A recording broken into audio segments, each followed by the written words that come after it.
All right, Eddie with Uniform Bright. Here is the video that I promised you. The bloodbath continues at Vestis. I was informed that yesterday and days leading up to yesterday that approximately maybe 50 to 80 of the regional sales managers and sales managers were let go. Now, I haven't verified that, but there was a town hall meeting with the salespeople yesterday at 1:30 p.m. Pacific Standard Time, and it might have happened at other times with different groups that had been let go. I'm not sure, but so yeah, the bloodbath continues.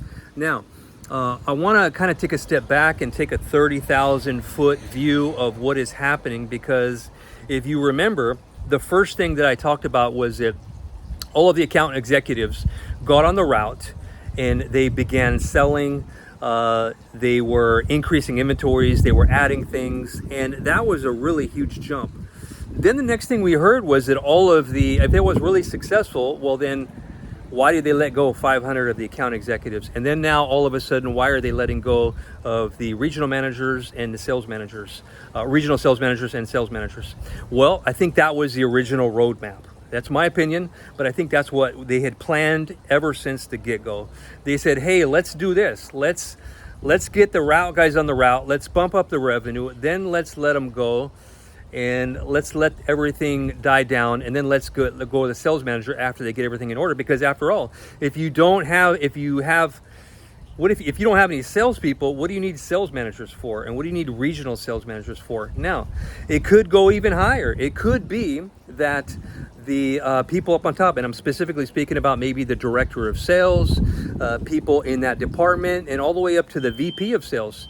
He could have been in on this. I don't know, and he's still here. The guy's name is Pete, and I don't know Pete, so but anyways, he was in on it, and he could be in on it, and he could have been offered a buyout. He might be leaving, and so I'll be interested to see whether any of the higher ups are going to be leaving Vestis anytime soon. Now, ultimately, what does it mean? What does it mean that they let go of 80 more people? They're still trying to find more coins in the cushions, right? They're still looking under their mattress and trying to find more money in order to achieve their objectives. Now, granted, this is probably mandatory. They had no choice but to lay these people off, and they're just trying to survive. But what does it mean for the future? Well, I think at least temporarily they are weathering the storm. And so we're going to have to wait and see more what's going to be happening. I've got some more videos I'll be posting next week, so stay alert. Don't forget to subscribe and like the video, and I'll be posting more. Okay, talk to you guys soon. Bye-bye.